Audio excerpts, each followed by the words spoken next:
Hello everyone, welcome to our JK Education channel. I am going to teach you about NCERT solutions for class 6 subject maths. Chapter number 1, knowing our numbers. Exercise number 1.1, question number 1, fill in the blanks. First, 1 lakh is equal to blanks 10,000, यानी कि हमें 1 लाख और 10,000 को equal करना है. तो 1 लाख में 5 zero आती है और 10,000 में 4 जीरो आती है. तो हमें 10,000 में एक और ज़ीरो ऐड करनी होगी ताकि वो दोनों इक्वल हो जाए. So 1 lakh is equal to 10,000. B 1 million is equal to blanks 100,000, यानी कि हमें 1 मिलियन और 100,000 को इक्वल करना है. 1 मिलियन में 6 ज़ीरो होती है और 100,000 में 5 ज़ीरो होती है. तो हमें इन दोनों को इक्वल करने के लिए 100,000 में एक और ज़ीरो ऐड करनी होगी, यानी कि हमें 100,000 करना होगा. इसलिए 1 मिलियन इज इक्वल टू 100,000, यानी कि ये दोनों इक्वल हो गए. C 1 crore is equal to 10 lakh, यानी कि हमें 1 करोड़ और 10 लाख को इक्वल करना है. 1 करोड़ में 7 ज़ीरो आती है और 10 लाख में 6 ज़ीरो आती है. तो हमें इन दोनों को इक्वल करने के लिए 10 लाख में एक और ज़ीरो ऐड करनी होगी. इसलिए 1 crore is equal to 10 lakh, यानी कि हमने इसमें एक और ज़ीरो ऐड कर दी. सो ये हमारा 1 करोड़ और 10 लाख इक्वल बन गया. 1 crore is equal to 10 lakh. Same here D और ई में. Question number 2, place commas correctly and write the numerals, यानी कि हमें यहाँ जो भी दिया है उसको हमें पहले न्यूमेरल्स में लिखना है और फिर बाद में उसको हमें कोमास को पुट करना है. फर्स्ट 73,75,307, यानी कि हमें यहाँ लेख दिया है इसलिए हमें इसे इंडियन सिस्टम के हिसाब से कोमास को पुट करेंगे. सो पहले हम इसको न्यूमेरल्स में लिखेंगे, उसके बाद हम कोमास को पुट करेंगे. सो पहले 3 डिजिट के बाद कोमास लगाएंगे, फिर 2 डिजिट के बाद लगाएंगे. सो ये हमारा बन गया 73,75,307. नेक्स्ट 9 करोड़ 5,41,000, यानी कि हमें यहाँ करोड़ दिया है. सो हम यहाँ इंडियन सिस्टम के हिसाब से कोमास को पुट करेंगे. सी 7 करोड़ 52,21,302, यहाँ हमें करोड़ दिया है तो हम यहाँ इंडियन सिस्टम के हिसाब से कोमास को पुट करेंगे. डी 58,423,202, हमें यहाँ मिलियन दिया है, यानी कि हमें यहाँ कोमास पुट करने के लिए इंटरनेशनल सिस्टम का यूज़ करना पड़ेगा. ई 23,30,010, यहाँ लेख दिया है. सो हम इसमें इंडियन सिस्टम के हिसाब से कोमास को पुट करेंगे. Question number 3, insert commas suitably and write the names according to Indian system of numeration, यानी कि हमें यहाँ पहले उसका न्यूमरेशन करना है, फिर पहले हमें यहाँ इंडियन सिस्टम के हिसाब से कोमास को पुट करना है, फिर उसको लिखना है. कैसे? पहले हमें यहाँ नंबर दिया है उसमें हम इंडियन सिस्टम के हिसाब से कोमास लगाएंगे. पहले 3 डिजिट के बाद, फिर बाद में 2 डिजिट के बाद, फिर बाद में 2 डिजिट और 1 डिजिट. अब हम उसका न्यूमरेशन करेंगे. कैसे करेंगे? 8 करोड़ 75,95,762. नेक्स्ट पहले हम कोमास को पुट करेंगे, फिर बाद में उसका न्यूमरेशन करेंगे. 85,46,283. सी सेम हियर सी और डी में. Question number 4, insert commas suitably and write the names according to international system of numeration, यहाँ हमें नंबर दिए हैं उसमें हमें इंटरनेशनल सिस्टम के हिसाब से कोमास लगाने हैं और उसका न्यूमरेशन करना है. पहले हमें दिया है नंबर्स, उसमें हम पहले कोमास को पुट करेंगे. इंटरनेशनल सिस्टम के हिसाब से पहले 3 डिजिट के बाद लगाएंगे, फिर अगेन 3 डिजिट के बाद लगाएंगे और इसका न्यूमरेशन करेंगे. इसका न्यूमरेशन होता है 78,921,092. सेकेंड उसमें भी सेम हियर सी और डी में भी वैसा ही करना है। Exercise number 1.2 Question number 1 A book exhibition was held for 4 days in a school। यानी कि स्कूल में एक बुक एग्जीबिशन 4 दिन के लिए रखा गया था। The number of tickets sold at the counter on the first, second, third and final day was respectively। हमें यहाँ उसका जितनी भी टिकट उन काउंटर पर सोल्ड हुई है उसके हमें नंबर्स दिए हैं। Find the total number of ticket sold on all the 4 days. हमें ये फाइंड करना है कि इन 4 दिनों में टोटल कितनी टिकट सोल्ड हुई है वो। तो हमें फर्स्ट, सेकंड, थर्ड और फाइनल इन 4 दिन की जितनी भी टिकट सोल्ड हुई है उसका नंबर बताया है। So total number of ticket sold on all the 4 days is equal to, हम इन चारों का एडिशन करेंगे और वो जो भी हमारा आंसर आएगा उतनी टिकट इन 4 दिनों में सोल्ड होगी। तो हमारा आंसर है 7707। Question number 2 Shekhar is a famous cricket player. Shekhar क्या था? फेमस क्रिकेट प्लेयर था। He has so far scored 6980 runs in test matches. Shekhar ने 6980 रन्स टेस्ट मैच में बनाए थे। He wishes to complete 10,000। उसकी विश क्या थी? उसको 10,000 रन्स कंप्लीट करने थे। How many more runs does he need? यानी कि उसको 10,000 रन्स कंप्लीट करने में उसको कितने रन्स की ज़रूरत नीड होगी? तो Shekhar has so far scored 6980 runs. He wishes to complete 10,000 runs. Therefore total number of runs needed by him, यानी कि हमें 10,000 में से 6980 को माइनस करना है। तो हमारा आंसर हुआ 3020 runs. Question number 3 in a election the successful candidate registrated 5,77,500 votes. यानी कि एक इलेक्शन था जिसमें जो भी सक्सेसफुल कैंडिडेट था उसके वोट 5,77,500 थे and his nearest rival secured 3,48,700 votes. यानी कि उसकी कंपटीशन में जो भी था उसके जो भी वोट्स थे वो हमें दिए हैं। By what margin did the successful candidate win the election. हमें यहाँ ये फाइंड करना है कि जो भी सक्सेसफुल कैंडिडेट है वो कितने वोट से जीता है, यानी कि उसके कंपटीशन में जो भी कैंडिडेट था उसके कितने ज़्यादा वोट से वो इलेक्शन को विन किया है। Number of vote secured by the successful candidate is equal to जो वो हमें दिया गया है। तो हम क्या करेंगे? Margin of votes to win the election is equal to हमें इन दोनों का माइनस करना है। तो हमारा आंसर हुआ 2,28,800।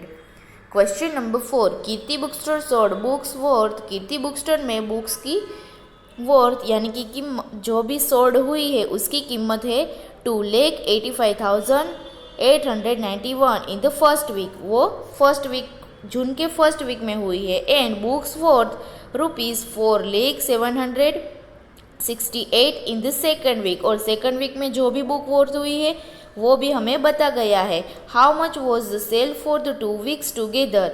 इन which week was the sale greater and by how much? यानी कि टोटल इन 2 वीक में कितनी बुक सोल्ड हुई है वो हमें फाइंड करना है और इन दोनों वीक में से कौन से वीक में ज़्यादा हुई है वो हमें बताना है। Therefore, total sale of books in the 2 weeks together is equal to 2,85,891 plus 4,768 is equal to 6,86,659. In the second week of the month, the sale of books was greater. Difference of the sale of books. In difference यानी कि हमें इन दोनों का minus करना है। तो हमारा आंसर हुआ 1,14,877। In second week of June the sale of books was more by ₹1,14,877।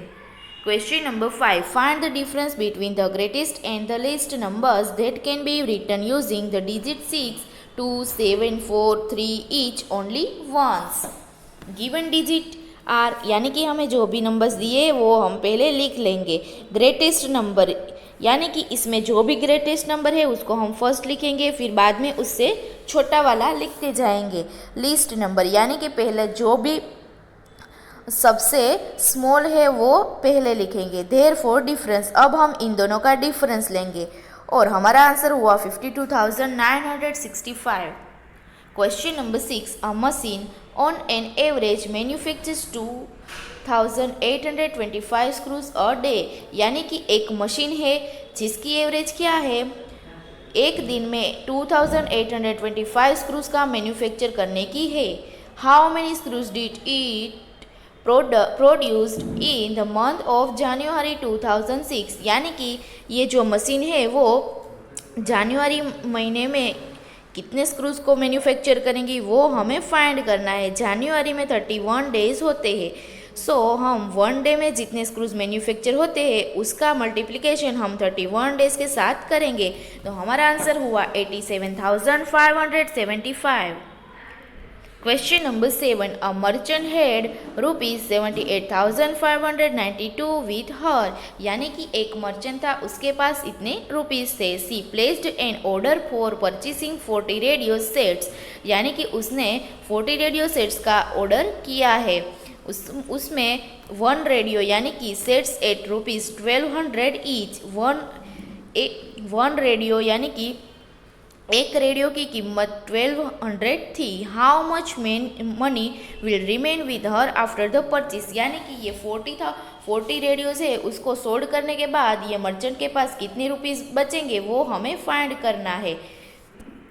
Therefore, cost of 40 radio sets is equal to 1200 into 40, 48,000. Remaining money with the merchant is equal to 78,592 minus 48,000 is equal to 30,592. Amount of 30,592 will remain with her after purchasing the radio sets. Question number 8, a student multiplied 7,236 by 65 instead of multiplying by 56. By how much was his answer greater than the correct answer? Student is multiplied 7,236 by 65 instead of multiplying by 56. Difference between the two multiplication is equal to 65 minus 56 into 7,236. इन दोनों का minus हमें 9 मिलेगा। अब हम इन दोनों का multiplication 7,236 के साथ करेंगे, सो हमारा आंसर हुआ 65,124। We don't need to do both the multiplied. Question number 9, to stitch a shirt 2 metre 15 centimetre cloth is needed, यानी कि हमें 1 शर्ट को स्टिच करने के लिए 2 मीटर और 50 सेंटीमीटर क्लॉथ की नीड होगी। Out of 40 metre cloth how many shirts can be stitched, यानी कि 40 मीटर क्लॉथ में कितने शर्ट्स स्टिच्ड होंगे, and how much cloth will remain, और हमें कितने क्लॉथ रिमेन होंगे वो हमें फाइंड करना है। तो पहले हम क्या करेंगे, पहले हम यहाँ 40 मीटर है उसको हम सेंटीमीटर में कन्वर्ट करेंगे, उसको कन्वर्ट करने के बाद हम उसका डिवीज़न करेंगे। Total length of the cloth is equal to 40 metre is equal to 40 into 100 centimetre, यानी कि 400 centimetre. Cloth needed to stitch a shirt is equal to 2 multiples 100 plus 15 centimetre is equal to 250 centimetre. अब हमने सब कुछ centimetre में कर दिया है, अब हम डिवीज़न करेंगे। Therefore number of shirts stitched is equal to 40 leg 215, so the number of shirts stitched is equal to 18 and the remaining cloth is equal to 130 centimeter. Question number 10, medicine is packed in boxes each weighing 4 kg 500 ग्राम, यानी कि medicine को एक box में pack किया गया है। Each waiting यानी कि हर एक बॉक्स का वेट 4 kg 500 ग्राम है। How many such boxes can be loaded in a van which can not carry beyond 800 kg।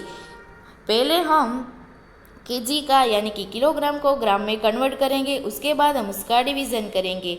So therefore 177 boxes can only be loaded in the van. Question number 11, the distance between the school and the house of a student is 1 kilometer 875 meter, यानी कि school और house यानी कि घर के बीच का distance 1 kilometre 87.5 metre है। Every day सी वॉक्स both ways यानी कि हर रोज़ ये लड़की चल के जाती है, आती भी है और जाती भी है। Find the total distance covered by her in 6 days यानी कि ये लड़की 6 दिन में कितना डिस्टेंस कवर करती है ये हमें फाइंड करना है। सो पहले हम किलोमीटर को मीटर में कन्वर्ट करेंगे। Total distance covered in 6 days is equal to 22 km 500 meter. Question number 12. A vessel has 4 liters and 500 milliliter of curd. In how many glasses each of 25 ml capacity can it be filled? Quantity of curd in vessels is equal to 4 liter 500 milliliter.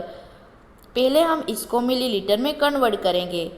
So, capacity of one glass is equal to 25 ml. Therefore, number of glasses is equal to 45,000. 25 is equal to 180. Exercise number 1.3. Question number 1. Estimate each of the following using general rules. यानी कि हमें यहाँ general rules को use करके estimate निकालना है। First 730 plus 998 rounding off 730 nearest to hundreds यानी कि 730 जो है उसका 100 नियरेस्ट क्या है 700। यहाँ हम 800 करेंगे तो वो ज़्यादा दूर हो जाएगा, इसलिए हम यहाँ 700 लेंगे और 998 में उसका नियरेस्ट 100 है 1000। अब हम इन दोनों का मल्टीप्लिकेशन करेंगे। 1000 plus 700 is equal to 1700। Same B में भी और सी में वैसा ही करना है। पहले हमें इसके नियरेस्ट टू हंड्रेड्स लिखने हैं, फिर बाद में उसका जो भी हमें यहाँ एडिशन दिया है तो उसका एडिशन करना है, वरना हमें उसका माइनस करना है। The question number 2. Give a rough estimate and also a closer estimate. पहले हमें यहाँ 3 नंबर दिए हैं, पहले हम उसका रफ एस्टिमेट निकालेंगे, फिर बाद में उसका एडिशन करेंगे और नेक्स्ट क्लोजर एस्टिमेट निकालेंगे और उसका एडिशन करेंगे।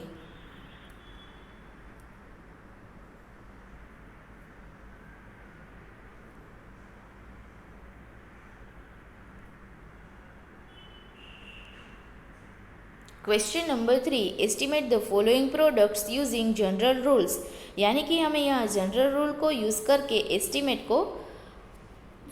एस्टिमेट निकालना है। 578 मल्टीपल 161, यहाँ हमें मल्टीप्लिकेशन करना है।